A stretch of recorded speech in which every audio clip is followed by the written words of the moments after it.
What if a divine presence saw every choice you've ever made, every act of love, every betrayal, every moment of courage or shame? Imagine a voice that burns like fire, speaking truths you can't escape, calling you to face your soul's deepest secrets. This is the story of the ever-living one, a force beyond time whose gaze pierces through lies and whose judgment offers both punishment and grace. In a world of heat and whispers, where no deed goes unseen, this tale will pull you into the heart of divine justice and human struggle. Are you ready to face the fire? The air is thick with heat, a searing weight that presses against your chest. It's not just warmth, it's judgment, a divine fire that burns away pretense. In the presence of the ever-living one, nothing is hidden. No secret, no sin, no sacrifice escapes the gaze of this ancient force. The ever-living one sees all, your heart's desires, your quiet acts of kindness, your darkest betrayals. And when it speaks, its voice is both a roar and a whisper, shaking the soul like an earthquake. This is no distant god, no cold deity on a throne. This is a presence that feels your pain, knows your choices, and calls you to account with a love as fierce as its justice. Long ago, before the world was shaped by laws and empires, the ever-living one watched over humanity. It didn't sit in judgment from afar. It walked among us, its presence felt in the heat of the sun, the rhythm of breath, the pulse of life itself. It saw every step, every choice, every heart that turned toward love or away from it. Some were lifted by its light, their courage and selflessness shining like stars. Others were consumed by its fire, their greed and betrayal pulling them into the abyss. This is the story of those moments, those souls, and the divine gaze that never looks away, the weight of betrayal. What if your deepest shame was laid bare before a presence you couldn't escape? Imagine standing before the ever-living one, its voice cutting through your defenses. You turned your back on your own flesh and blood. Those words aren't just an accusation, they're a mirror reflecting a truth you've buried. Picture a man, let's call him Elias, who once had a chance to save his family but chose power instead. He was a merchant, wealthy and respected, his hands heavy with silver. He traded love for ambition, leaving his sister to starve while he built a fortune. The ever-living one saw it all. It saw the moment he turned away, the moment he chose himself over her. And now, in its presence, there's no hiding. Elias stands in the heat, his heart pounding. The ever-living one's voice is soft but unyielding. You brought upon yourself. The words burn, not with anger, but with truth. Elias had a choice, love or power, and he chose wrong. The abyss yawns before him, a darkness of his own making. But even here there's a whisper of mercy. Breathe, just breathe. I'm right here with you. The ever-living one doesn't abandon him. It stays, guiding him through the pain of facing his truth. The abyss isn't just punishment. It's a chance to see, to understand, to change. Elias falls to his knees, tears mixing with the dust. Can he find redemption? The ever-living one waits, its fire both a judgment and a light to guide him back. This isn't just Elias's story, it's ours. How many times have we chosen ourselves over others? How many times have we ignored the ones we love for the sake of pride or gain? The ever-living one sees it all, not to condemn, but to call us back to who we're meant to be. Its heat is a reminder. Your choices matter and they shape your soul. The price of power.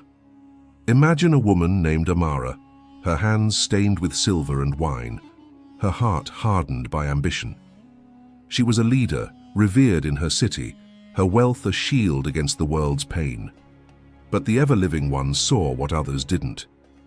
You use silver to buy power, wine to drown your guilt. Amara built her empire by stepping over the poor, ignoring their cries, her heart closed to their suffering. She thought her wealth made her untouchable, but the ever-living one's gaze cuts deeper than any sword. I saw you when no one else did. Amara stands in the heat, her fine robes meaningless now. The ever-living one's voice is a fire that strips away her excuses. She bought power, yes, but at what cost?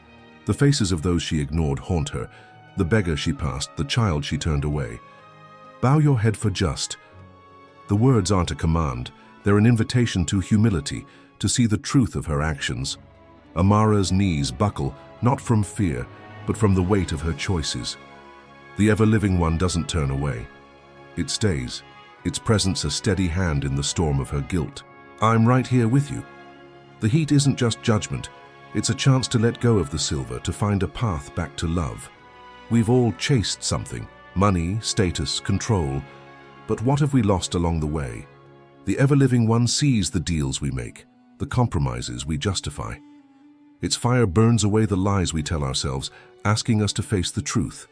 Power fades, but love endures. Tamara's story is a warning and a hope. There's always a way back, if we're brave enough to face the heat. The courage to save now. Picture a different moment, one that glows with light. A young man named Kofi, ordinary in every way, stands at the edge of a river, the water raging below. A child is drowning, swept away by the current. Without thinking, Kofi dives in, his body fighting the waves, his heart fixed on saving a life. He doesn't know the child, doesn't expect reward. He acts because it's right, and the ever-living one sees. You saved a life without thinking of yourself. I saw courage and love. Kofi pulls the child to safety, his breath ragged, his body trembling. The heat of the ever-living one surrounds him, not as judgment, but as embrace. Its voice is warm, like a fire that comforts rather than burns. Breathe, just breathe. Kofi doesn't know it, but his act of courage has marked him. The ever-living one lifts him up, not with words of praise, but with a quiet promise. I'm right here with you. In that moment, Kofi feels something bigger than himself, a connection to the divine, a sense that his life matters. His courage wasn't just for the child, it was a spark that lit the world. We all have moments like Kofi's, moments where we choose love over fear, action over hesitation. The ever-living one sees these too, not just the failures but the triumphs. Its heat isn't only for judgment, it's for celebration, for lifting up those who choose the harder path. Kofi's story reminds us that every act of courage, no matter how small, is seen, remembered, and cherished by the divine. The heat of truth. What if the heat you feel isn't just fire, but truth? The ever-living one's presence is a furnace, burning away the masks we wear. It sees the mother who abandoned her child, the leader who hoarded wealth, the hero who risked everything. It sees you, every choice, every wound, every hope, and it doesn't turn away. Breathe. Just breathe. I'm right here with you. Those words are a lifeline, a reminder that judgment isn't the end. It's the beginning of understanding. The ever-living one isn't a distant judge, tallying sins from a throne. It's a presence that walks with us, its heat a mirror for our souls. It calls out betrayal, not to shame, but to heal. It condemns greed, not to punish, but to free. It celebrates courage, not to boast, but to inspire.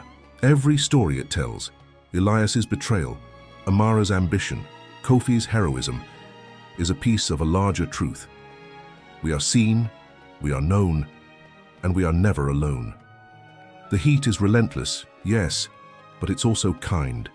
It burns to purify, to strip away what doesn't serve us. It's the fire of a parent who loves too much to let their child stay lost. When the ever-living one says you brought upon yourself, it's not cruelty, it's clarity. It's showing us the consequences of our choices, not to trap us, but to guide us back to love. And when it says, I saw courage and love, it's a reminder that our best moments matter, that they ripple through eternity. A call to face the fire.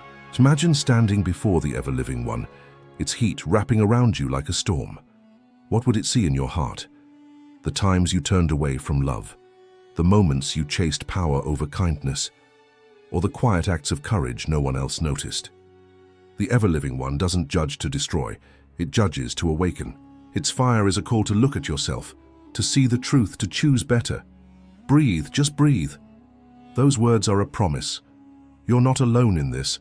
The divine is with you, through the pain, through the guilt, through the triumph. This isn't just a story, it's a mirror. Every choice you make is seen not by a cold God, but by a presence that loves you enough to show you the truth. The ever-living one doesn't want you to hide. It wants you to grow. It's there in the heat of your hardest moments, whispering, I'm right here with you. It's there when you betray, when you rise, when you falter, when you shine. Its judgment is until the end. It is the start of a journey back to who you were meant to be. The eternal gaze. The ever-living one's story isn't confined to ancient times. It's alive today.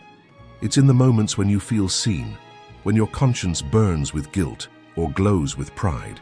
It's in the quiet voice that urges you to do better, to love more, to be brave. The heat of its presence is still here in the choices you make, the lives you touch, the truths you face. It sees the mother who sacrifices everything, the leader who betrays, the stranger who saves a life. It sees you, and it's waiting for you to see yourself. What would you do if you stood before the ever-living one? Would you bow your head in shame, or would you stand tall in courage? The fire doesn't care about your past, it cares about what you do next. It's a call to live with love, to choose kindness over power, to face your truths with bravery. The ever-living one is always watching, not to punish, but to guide. Its heat is a gift, a chance to burn away what holds you back and step into the light of who you can be. So, look into the fire, feel the heat. Hear the voice that says, "I'm right here with you." Your story isn't over, it's just beginning. Comment below, what does the ever-living one see in you? Write, "I am seen," if you feel the weight of this truth. Share this story to remind others they're never alone, and subscribe to keep exploring the mysteries that burn brighter than the sun. The ever-living one is waiting. Are you ready to face its gaze?